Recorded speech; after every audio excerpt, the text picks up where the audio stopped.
Nessas últimas semanas, nós temos nos dedicado a compreender as bênçãos procedentes da nossa união com Cristo e a compreender também os benefícios destas bênçãos. Então é isso que nós temos feito ultimamente. A primeira bênção procedente da nossa união com Cristo, nós aprendemos que é a justificação. Somos declarados justos por causa da nossa união com Cristo. E qual é o benefício desta bênção? Ou seja, como é que a gente usufrui desta bênção? O benefício desta bênção, da justificação, é a libertação do sentimento de culpa, vergonha e medo, não é? Então é assim que nós usufruímos, que nós experimentamos a bênção da justificação. Depois, nós vimos que a segunda bênção procedente da nossa união com Cristo é a bênção que nós temos chamado de vivificação. Ou seja, a vida de Cristo nos é comunicada por meio desta união, a ponto de podermos falar como o apóstolo Paulo, que não vivemos nós, mas Cristo vive em nós. E que esta vida que agora vivemos, nós a vivemos por meio da fé no Filho de Deus. Então, esta é a segunda bênção resultante da nossa união com Cristo. E qual é o benefício desfrutado desta bênção? Qual é o benefício que nós recebemos por causa da vivificação? Nós aprendemos que o benefício é libertação do poder do pecado. Se na justificação nós somos libertos da condenação do pecado, na vivificação nós somos libertos do poder do pecado. É isso que Paulo diz, que por estarmos unidos a Cristo, nós morremos com Ele, ressuscitamos com Ele, e por isso o pecado não terá domínio mais sobre nós. Nós já vimos também que esta libertação, esse benefício, libertação do poder do pecado, nos vem por causa da mentalidade nova que nós recebemos por causa da nossa união com Cristo. Por causa da nossa união com Cristo, nós passamos a ter a mente de Cristo.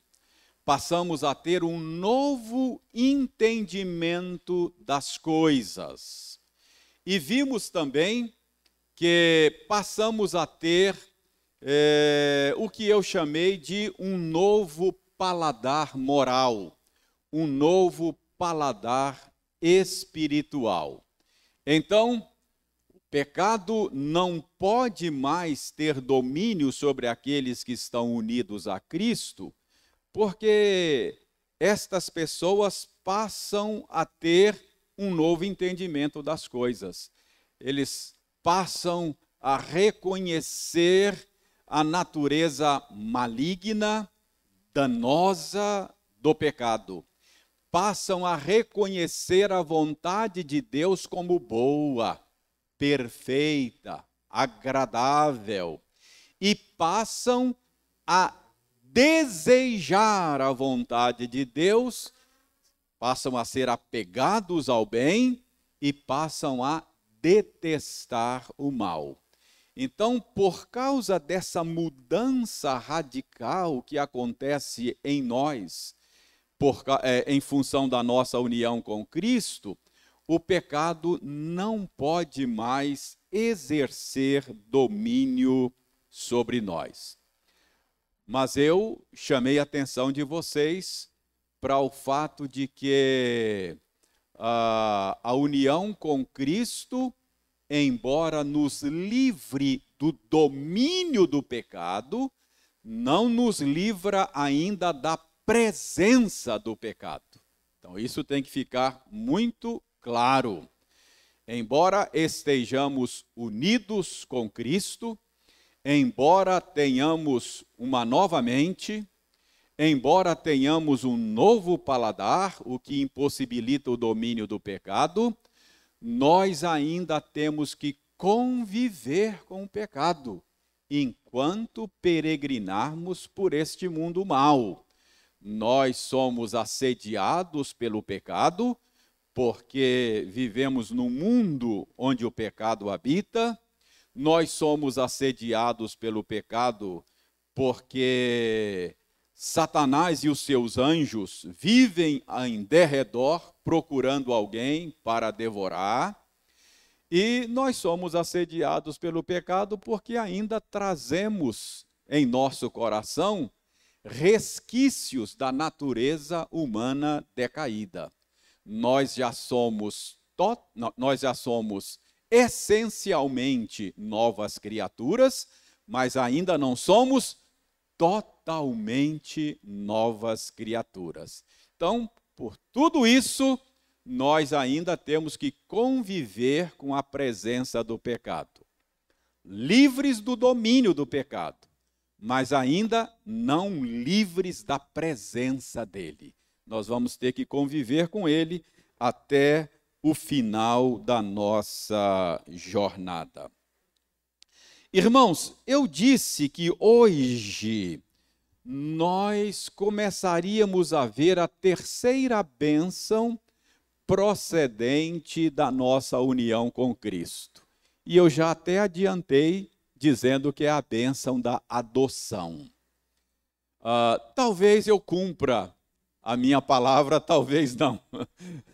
Talvez eu cumpra, talvez não. Eu vou dizer por quê. É que eu estou sentindo a necessidade de gastar algum tempo ainda conversando sobre a natureza desse benefício da vivificação, que é a libertação do domínio do pecado. Eu acho que a gente precisa conversar um pouco mais sobre isso. E vamos fazer isso hoje. E se tivermos tempo, a gente pelo menos introduz a terceira bênção hoje, que é a bênção da adoção, não é? Vamos ver se a gente consegue pelo menos cumprir parte da palavra empenhada na semana passada. Mas, então, vejam bem, eu disse que, embora, por estar unido a Cristo, embora você não seja mais dominado pelo poder do pecado, você tem que conviver com ele, e a diferença é que, por receber a vida de Cristo, por estar unido a Cristo e a vida dele fluir para você, você está agora capacitado a resistir ao pecado, resistir à tentação. Você não precisa mais ceder ao pecado como escravo. Ele não tem mais domínio sobre você por causa da sua união com Cristo. Então, veja bem, qual é o segredo desta resistência? Você já sabe que o segredo dessa resistência é a nova mente que você tem, uma nova mentalidade, novo paladar moral. Mas a pergunta é: o que é que eu tenho que fazer para resistir à pressão do pecado? O que é que eu tenho que fazer para não ser levado pelo assédio do pecado? Então nós vamos conversar um pouco sobre isso para você entender esse ponto. Abra a sua Bíblia em João, capítulo 15. Evangelho segundo João, capítulo 15.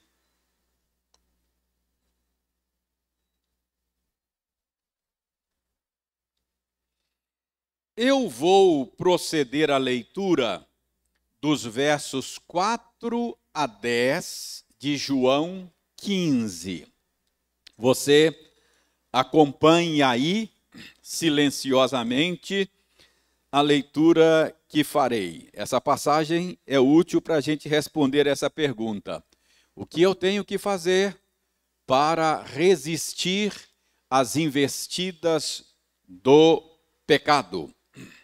João 15, a partir do verso 4. Palavras do Senhor Jesus. Jesus foi quem disse isso e está registrado aqui por João. Permanecei em mim e eu permanecerei em vós. Como não pode o ramo produzir fruto de si mesmo, se não permanecer na videira, assim nem vós o podeis dar, se não permanecerdes em mim. Eu sou a videira, vós os ramos.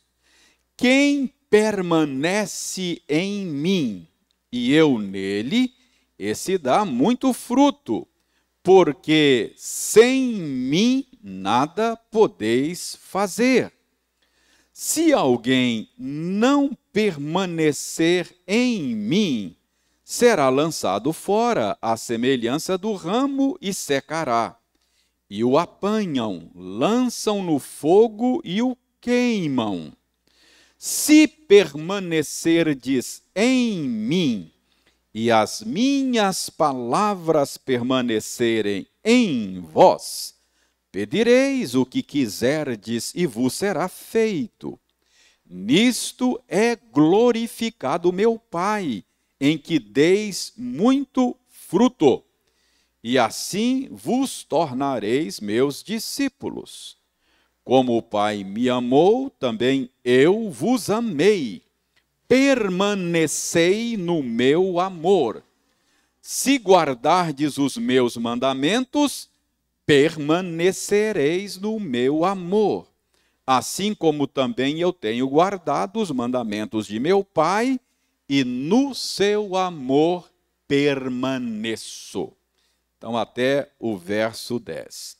Bom, vocês já sabem que aqui nós temos uma metáfora, uma ilustração usada por Jesus para falar da nossa união com Ele. Ele diz que assim como os ramos de uma videira estão conectados à videira, nós estamos conectados a Ele. Assim como os ramos recebem vida, seiva da videira, nós recebemos vida, seiva, vitalidade de Jesus. E isso é uma condição sine qua non, isto é, sem a qual não podemos fazer nada por nós mesmos. Nós não podemos produzir frutos por nós mesmos. Se não tivermos recebendo de Jesus vida, vitalidade, seiva, nós não poderemos fazer nada na nossa própria força. Isso inclui resistência ao pecado. Isso inclui resistência à tentação. Então, o segredo da resistência ao pecado, o segredo de se viver em novidade de vida é a conexão nossa com Jesus, por meio da qual nós recebemos vida, vitalidade, seiva. Então, o que é que nós devemos fazer se desejamos viver uma vida vitoriosa, nova? O que é que nós devemos fazer? Preste bem atenção. Dê uma olhada nas vezes em que Jesus fala de permanecer nele, nessa passagem que lemos. Você já foi unido a Cristo. Deus uniu você a Cristo. Agora, o que você deve fazer para viver em novidade de vida é permanecer nele. Se você der uma olhada aí, eu li aqui verso 4, 5, 6, 7, 8, 9, 10. Né? 1, 2, 3, 4, 5, 6, 7 versículos. Se você contar aí, eu fiz isso. Se você contar aí, você vai encontrar 12 repetições do verbo permanecer. Em 7 versos, Jesus manda permanecer nele, não é? E fala da necessidade dele permanecer em nós 12 vezes. Então, é sinal de que esta é o desafio, esta é a ordem. Dê uma olhada para você ver isso aí. Ó. No verso 4, aparece o verbo permanecer 4 vezes. Permanecer em mim, e eu permanecerei em vós, 2. Se não permanecer na videira, se não permanecerdes em mim. 4 vezes aparece o verbo permanecer. No verso 5, diz aí, quem permanece em mim e eu permaneço nele, subentendido, 2 vezes, não é? No verso 6, se alguém não permanecer em mim, mais uma vez o verbo permanecer. Verso 7, aparece 2 vezes explicitamente o verbo permanecer. Se permanecerdes e as minhas palavras permanecerem. No verso 8 não aparece. Só no verso 8 é que não aparece o verbo permanecer. No verso 9 aparece uma vez, e no verso 10 aparece 2 vezes. Então, se você contar com essa vez que aparece subentendido, você tem aí 12 aparições. Então, a ordem de Jesus nesta passagem é permanecer nele. É curioso, não é? Eu imagino que Jesus tenha em mente aqui a deserção, a apostasia de Judas Iscariotes. Jesus está aqui se despedindo dos seus discípulos, não é? Jesus está vivendo as suas últimas horas neste mundo encarnado, e logo depois, isso aqui, nós estamos pregando em Marcos, não é? Sobre as últimas horas de Jesus, no domingo. Marcos não dá todos esses detalhes, Marcos é mais resumido, mas aqui João nos conta que Jesus teve esta conversa com os discípulos e fala de permanecer nele, não é? Agora a pergunta é, como é que nós permanecemos em Cristo? Permanecer aqui, certamente, é continuar ligado a Ele pela fé, não é? Permanecer aqui é continuar crendo, continuar conectado a Ele por meio da fé. E eu já tenho dito a vocês que a experiência de crer pode ser destrinchada em 3 aspectos, não é? Eu já mostrei para vocês na Bíblia que crer é saber, tem um elemento cognitivo. Crer é confiar, é concordar, admitir. Então, as afeições estão envolvidas nessa experiência de crer. E crer é responder de maneira adequada. A vontade está envolvida. É agir de acordo com os fatos que se sabe e com os quais concorda, não é? Então, crer é saber, crer é confiar e crer é agir de acordo com os fatos. Então, permanecer em Cristo significa conhecer mais e mais os fatos do Evangelho a respeito dele e da sua obra, admitir mais e mais a veracidade desses fatos e viver mais e mais à luz destes fatos, não é? Então, vejam, por exemplo, como é que Jesus usou a expressão permanecer em mim e minhas palavras permanecerem em vós, como quase que sinônimas, não é? Dê uma olhada aí no verso 7 da passagem que estamos focalizando, João 15. Se permanecerdes em mim e as minhas palavras permanecerem em vós, não é? Olha o verso 10. Se guardardes os meus mandamentos, permanecereis no meu amor. Então, a maneira de permanecer conectado a Cristo é ter a palavra dele permanente em nós. Ou seja, saber, admitir a veracidade, confiar e viver de maneira que corresponda a estes fatos, não é? Então,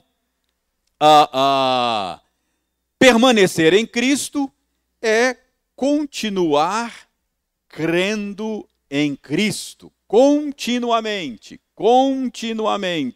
Esta é a maneira de viver em novidade de vida, uma vez que eu só posso viver essa vida nova se ela flui de Cristo para mim. Deixe-me esclarecer isso com uma outra passagem. Abra 2 de João. 2ª Epístola de João. Sobre a nossa permanência em Cristo. 2ª Epístola de João. João, isso não tem capítulo, não é? A 2ª Epístola. Então é versos 9, 10 e 11. Veja bem, olha como é que João disse.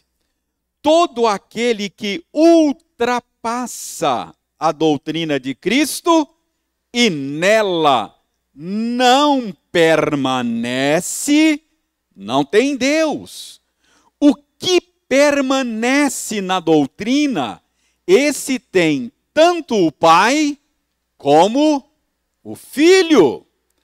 Se alguém vem ter convosco e não traz esta doutrina, não o recebais em casa, nem lhe deis as boas-vindas. Porquanto aquele que lhe dá boas-vindas, faz-se cúmplice das suas obras más. O meu ponto aqui é como é que João associa, liga, relaciona permanecer na doutrina, no ensino, na palavra de Cristo e permanecer em Cristo é a mesma coisa. Notaram isso aí no verso 9? Está claro aí? O que permanece na doutrina, esse tem tanto o Pai como o Filho. Só uma nota de rodapé aqui, chama a atenção o fato de João advertir quanto ao perigo de ultrapassar a doutrina de Cristo, não é? Início do verso 9, aquele que ultrapassa a doutrina de Cristo e nela não permanece, não tem Deus. Curioso isso, chamou a minha atenção. Significa que nós não devemos ficar nem aquém, nem além do que Cristo ensinou, não é? Não ultrapassar, não devemos ensinar menos do que Cristo nos deixou e não devemos ensinar mais do que Cristo nos deixou, não é? Ultrapassar a doutrina de Cristo. Então, irmãos, essa é a dinâmica da nova vida, da nova realidade que nós experimentamos por meio da união com Cristo, na nossa luta contra o pecado, não é? É isso que Paulo chamou lá em Romanos 6. Abra sua Bíblia em Romanos 6. Romanos 6.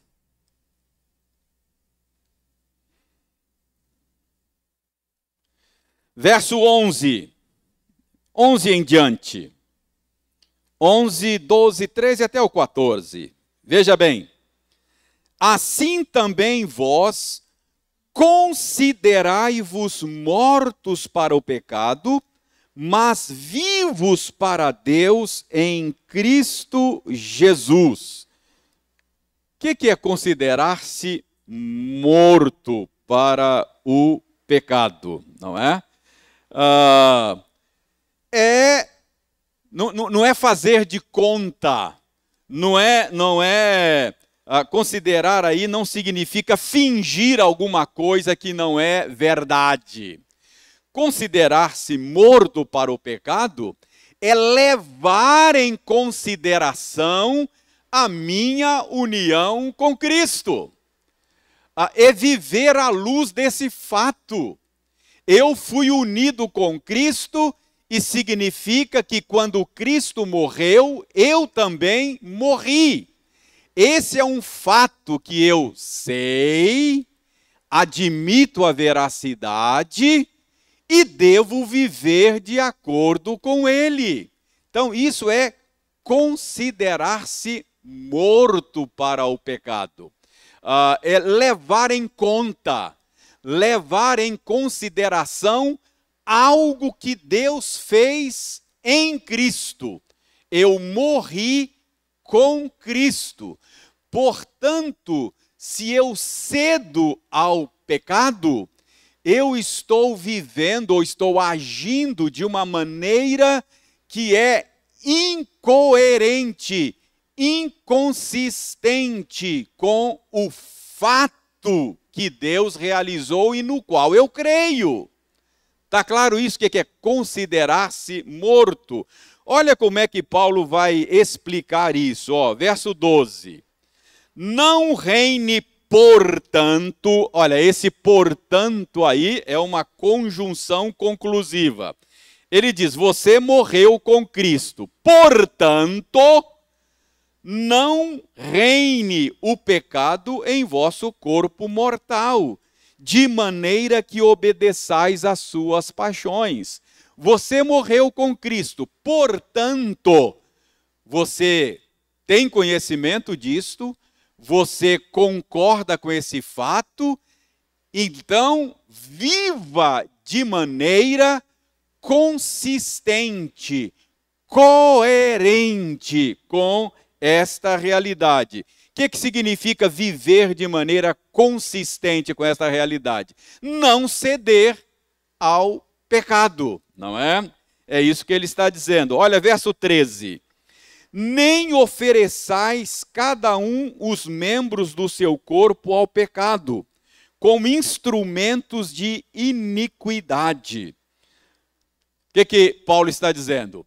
uma vez que você morreu com Cristo, isso é fato, você sabe disso, você concorda com isso, você não deve mais oferecer os membros do seu corpo como instrumento de iniquidade. Os meus olhos, a minha boca, a minha mão, os meus ouvidos, os meus pés, isto é, os membros do meu corpo, não serão oferecidos mais para servir à iniquidade. Por que não poderão mais serem usados desta forma pecaminosa? Porque você morreu com Cristo. Então, a sua velha vida, ela foi condenada e ela foi extirpada quando você morreu com Cristo na cruz do Calvário. E aí o verso 14, Paulo diz, é por isso que o pecado não terá domínio sobre vós, pois não estáis debaixo da lei, e sim da graça. Então, por que é que o pecado não terá mais domínio sobre você? Porque você está unido a Cristo, porque você morreu com Cristo e, portanto, a força do pecado, o poder do pecado, ele sofreu um golpe mortal quando Cristo levou você à cruz e levou você à morte. Você morreu com Cristo. Então, considerar-se morto para o pecado significa levar isso em conta, levar isto em consideração. Por isso o pecado não terá mais domínio sobre você. Você pode agora não oferecer os membros do seu corpo ao pecado. Você agora, como nova criatura, deve oferecer os membros do seu corpo para a prática da justiça. Então, por estar unido a Cristo, você está habilitado a resistir, não é?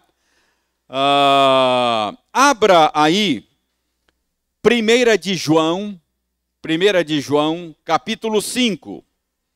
Vamos continuar vendo esta relação entre viver em novidade de vida e o que aconteceu conosco por causa da nossa união com Cristo.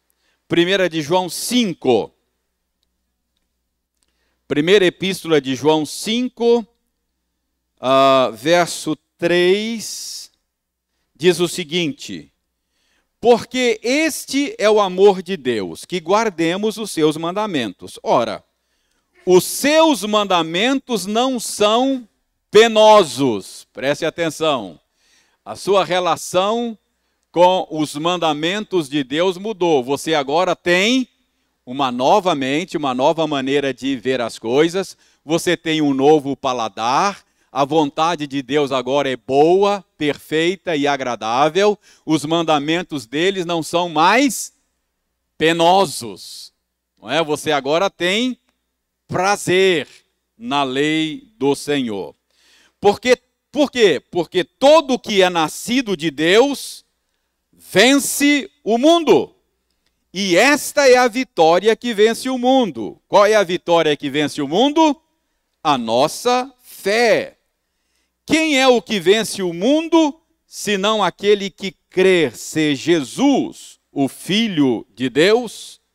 Olha o verso 11. E o testemunho é este, que Deus nos deu a vida eterna, e esta vida está no seu Filho. Portanto, aquele que tem o Filho tem a vida. A vida do Filho flui para nós. Aquele que não tem o Filho de Deus, não tem a vida. Estas coisas vos escrevi, a fim de saberdes que tendes a vida eterna, a vós outros que credes em o nome do Filho de Deus. Então preste bem atenção.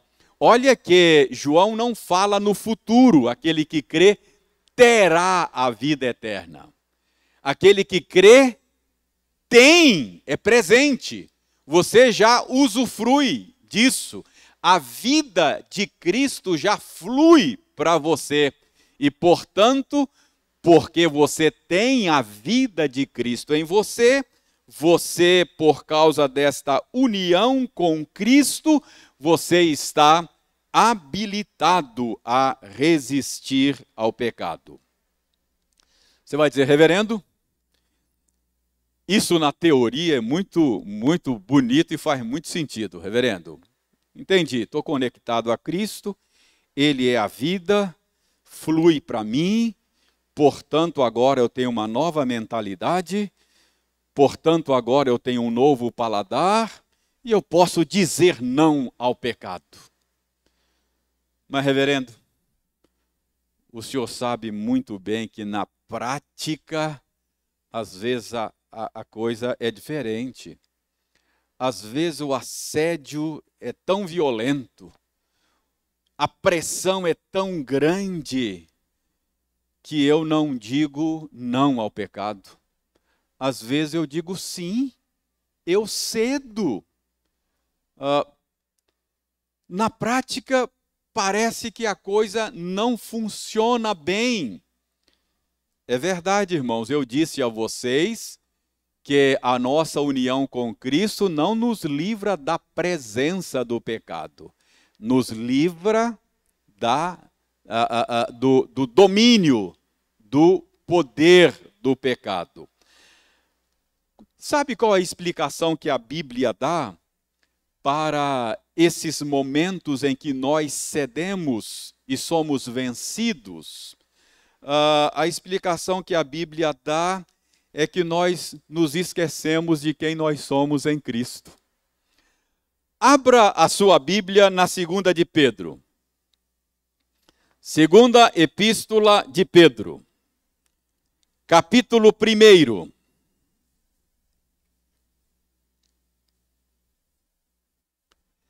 Segunda Epístola de Pedro, capítulo 1.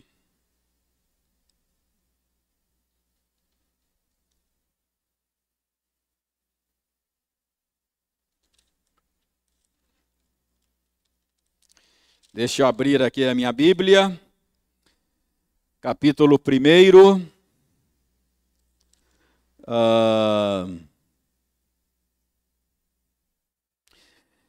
Veja o verso 3. Veja o verso 3. Visto que pelo seu divino poder nos têm sido doadas todas as coisas que conduzem à vida e à piedade, pelo conhecimento completo daquele que nos chamou para a sua própria glória e virtude, pelas quais nos têm sido doadas as suas preciosas e muito grandes promessas, para que por elas vos torneis coparticipantes da natureza divina, livrando-vos da corrupção das paixões que há no mundo.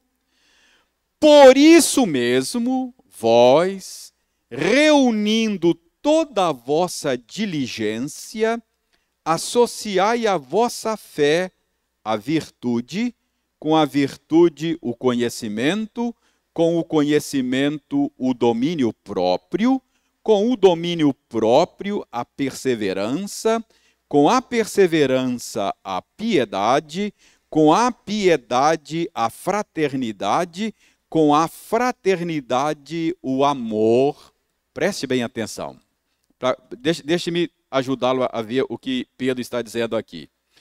Pedro começa dizendo no verso 3 que pelo divino poder de Deus, por causa da sua união com Cristo, você tem se tornado coparticipante da natureza divina, e por isso, veja bem, pelo seu divino poder, verso 3, nos têm sido doadas todas as coisas que conduzem à vida e à piedade. O que Pedro está dizendo aqui? Considerando que por causa da nossa união com Cristo, por causa da nossa participação, não é que nós nos tornamos divinos, não é que participar da natureza divina aqui, não é que você deixa de ser humano, mas é que a vida de Cristo flui para você. Então, o que Pedro está dizendo aqui é que por causa dessa nossa união, todos os recursos necessários para viver uma vida piedosa, veja aí, visto como pelo seu divino poder nos têm sido doadas todas as coisas que conduzem à vida e à piedade. O que Pedro está dizendo? Que por causa da sua união com Cristo, você tem disponível para você todos os recursos necessários para viver em novidade de vida. O ponto é o seguinte: Deus não salva você e depois solta você e fala, se vira. Não. Ele continua agindo em você para que você viva em novidade de vida. Então você está unido a Cristo e Pedro está dizendo, tudo o que você precisa, todas as coisas que conduzem à vida e à piedade, estão disponíveis para você em Cristo Jesus. Então ele diz, portanto, veja bem, verso 5, por isso você deve reunir toda a sua diligência e cultivar uma série de virtudes que ele relaciona aí. Está vendo aí as virtudes? Domínio próprio, perseverança, piedade, fraternidade, amor. Então, o que Pedro está dizendo? Considerando que por causa da sua união com Cristo, você tem os recursos disponíveis para viver em novidade de vida, então, reúna toda a sua diligência e cultive essas virtudes na sua vida. E ele relaciona as virtudes. Agora vai chegar o ponto que para o qual eu quero chamar a sua atenção. Veja bem. Verso 8.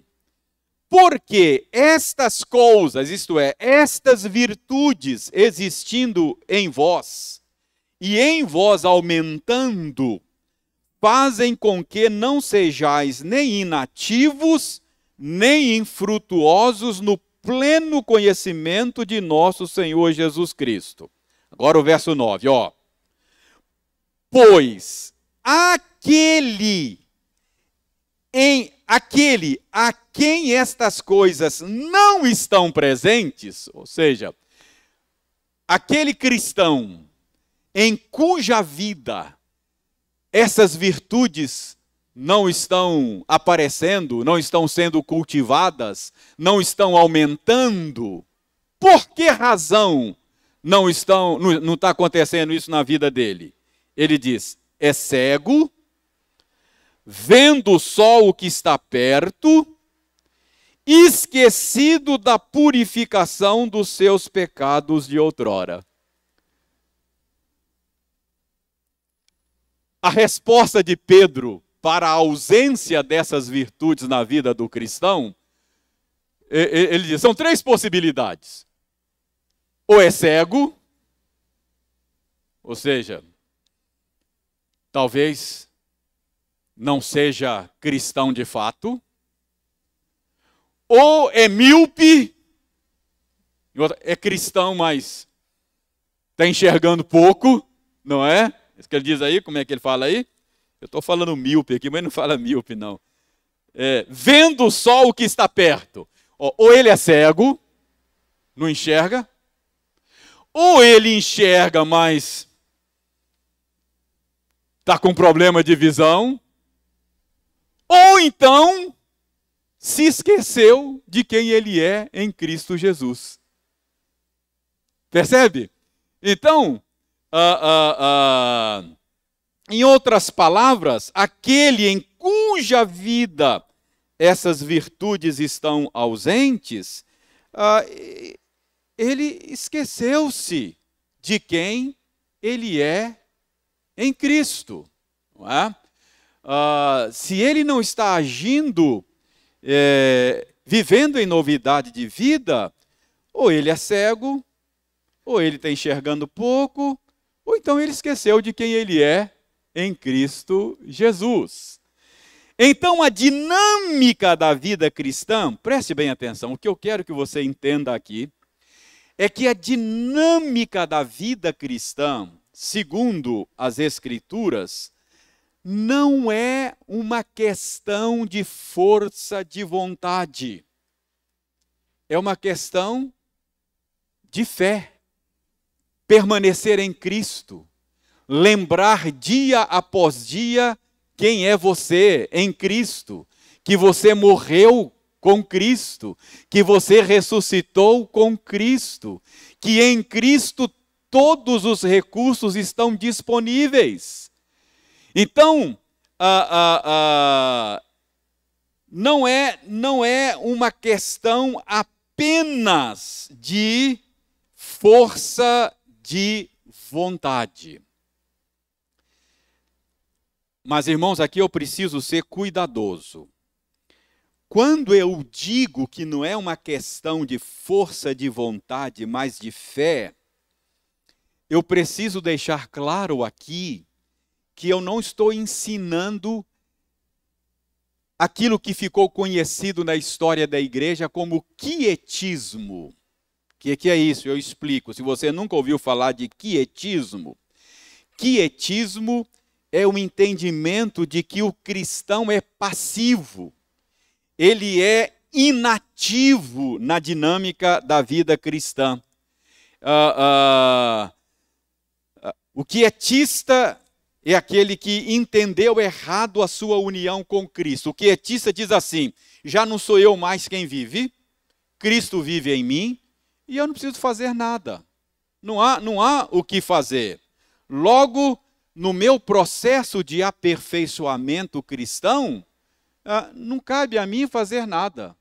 É só descansar em Cristo. Já não sou eu mais quem vive, Cristo vive em mim. Se eu preciso é descansar em Cristo e deixar que Cristo me aperfeiçoe. Irmãos, isso é entender errado a dinâmica da vida cristã. Porque o que Paulo diz? Paulo diz, escrevendo aos Filipenses: desenvolvei a vossa salvação com temor e tremor, porque é Deus quem opera em vós, tanto o querer quanto o realizar. Então, segundo o apóstolo Paulo, a dinâmica da vida cristã não é inação, não é passividade. A dinâmica da vida cristã demanda atividade, demanda ação. Então, preste bem atenção. Aqui você corre o risco de me entender mal. Eu não estou dizendo que por estar unido a Cristo você não faça nada. Não, você desenvolve a sua salvação. O que eu estou dizendo é que você não faz isso na sua própria força. Quando eu digo que não é uma questão de força de vontade. Desenvolvei a vossa salvação com temor e tremor, porque Deus está agindo em você. Porque a vida de Cristo está fluindo para você. Portanto, você é chamado a conhecer mais e mais, a concordar mais e mais e a reagir de maneira cada vez mais adequada a estes fatos. Então veja bem, você é chamado a desenvolver a sua salvação com temor e tremor, mas consciente de que você pode fazer isso porque a vida de Cristo está fluindo para você. E outra coisa para terminar. Quando Paulo está dizendo aqui que é para você desenvolver a sua salvação porque Deus está operando em você, isso não significa que você faça a sua parte e Deus faz a parte dele. Não é que Deus trabalha 50% e você trabalha 50%. Não é isso não. Não é que Deus faz uma parte e você faz outra parte. Não. É porque Deus age, você está habilitado a agir.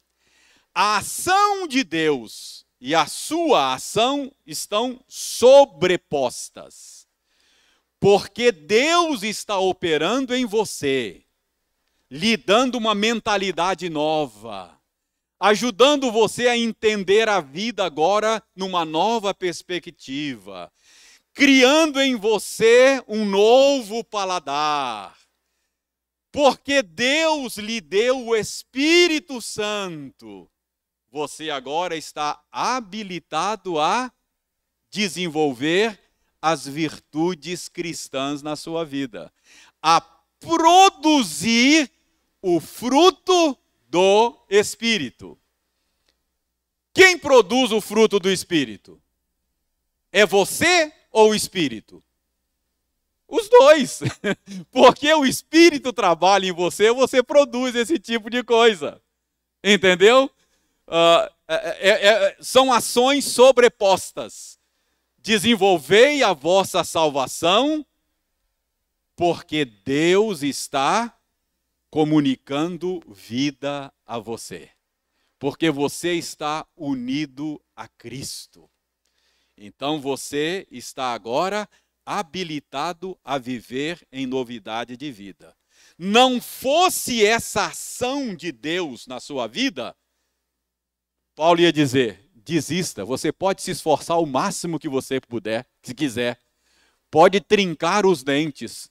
Sem mim, Jesus disse, nada podeis fazer. Entendeu como é que é a dinâmica da vida cristã? Então, não é quietismo, não é inação, não.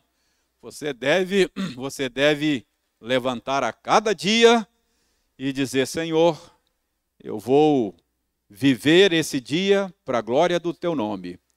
E eu posso fazer isso porque a vida de Cristo está fluindo para mim. Então, esse dia eu quero vivê-lo para o teu inteiro agrado. E eu sei, se eu tivesse desconectado de Cristo, eu poderia desistir desta empreitada. Mas às vezes eu me esqueço disso. Às vezes eu confio mais na minha força de vontade. E aí eu sou desmascarado. Aí eu aprendo: sem mim nada podeis fazer. E quando eu cedo, o que eu faço? Não preciso me desesperar.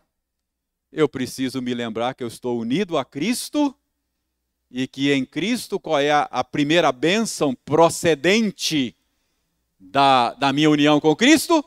Justificação. Não há mais condenação. Não há mais motivo para sentimento de culpa, vergonha e medo. Eu sou aceito em Cristo. Deus me aceitou não por causa do que eu faço ou deixe de fazer. Eu pisei na bola, é verdade. Mas eu continuo sendo aceito por Deus.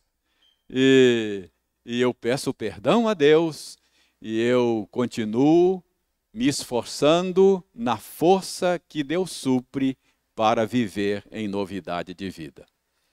Parece complicado a dinâmica da vida cristã, não é? Mas é exatamente isso. A vida cristã é vivida em união com Cristo. Não há motivo para orgulho e não há motivo para desânimo. Que coisa boa, não é? Andar com Jesus. Nem desânimo e nem orgulho. Porque a vida que agora vivo, diz Paulo, eu vivo pela fé no Filho de Deus. Já não sou eu mais quem vive, é Cristo quem vive em mim. Irmãos, que Deus nos ajude a compreender o mistério da nossa união com Cristo, porque compreender isso vai nos ajudar a viver para o inteiro agrado dele e desfrutar cada vez mais da bênção de andar com Jesus. Alguma pergunta? Alguma colocação?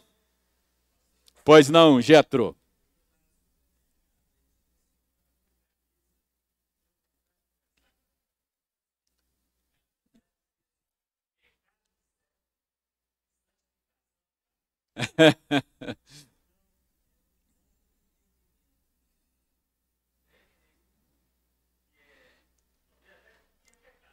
É verdade, é verdade.